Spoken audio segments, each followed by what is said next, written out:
Sir investment कुठे केली पाहिजे? शेती घेतलं पाहिजे, सोनं घेतलं पाहिजे, फ्लॅट घेतलं पाहिजे, घर घेतलं पाहिजे?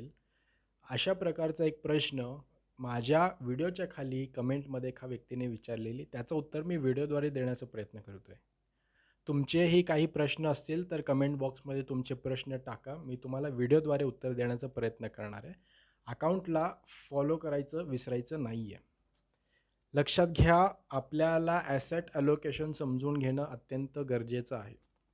ॲसेट ॲलोकेशन म्हणजे काय, की समजा तुमच्याकडे 1,00,00,000 रुपयाचं नेटवर्थ आहे. नेटवर्थमध्ये तुमचं घर आलं, गाडी आलं, सोनं आलं, शेतजमीन आली, फ्लॅट आलं.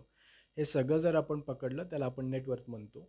आणि त्या नेटवर्थची व्हॅल्यू समजा 1,00,00,000 रुपये आहे, तर त्या 1,00,00,000मध्ये तुमचे 10,00,000 कुठे आहेत, 50,00,000 कुठे आहेत, 20,00,000 कुठे आहेत, 30,00,000 कुठे आहेत, हे आपल्याला माहीत असणं गरजेचं आहे.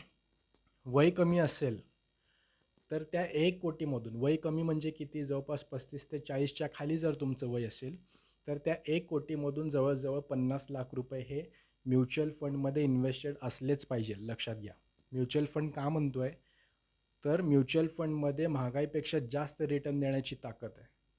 सोनं, जमीन हे सगळे जे ट्रेडिशनल इन्व्हेस्टमेंट्स आहेत ते महागाईला तात्पुरतं त्या ठिकाणी ॲडजस्टेड रिटर्न आपल्याला देतात, पण महागाईला बीट करण्या एवढं त्यांनी रिटर्न जनरेट केलेलं नाही आहे.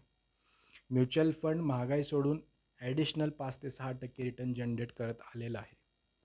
तर आपल्याला पैसा वाढवायचा असेल तर 100% इन्व्हेस्टमेंट म्युच्युअल फंडमध्ये झालीच पाहिजे. नंबर दिलेला आहे, कॉन्टॅक्ट करायचं आहे. आजच SIPला सुरुवात करायचं आहे. Thank you very much.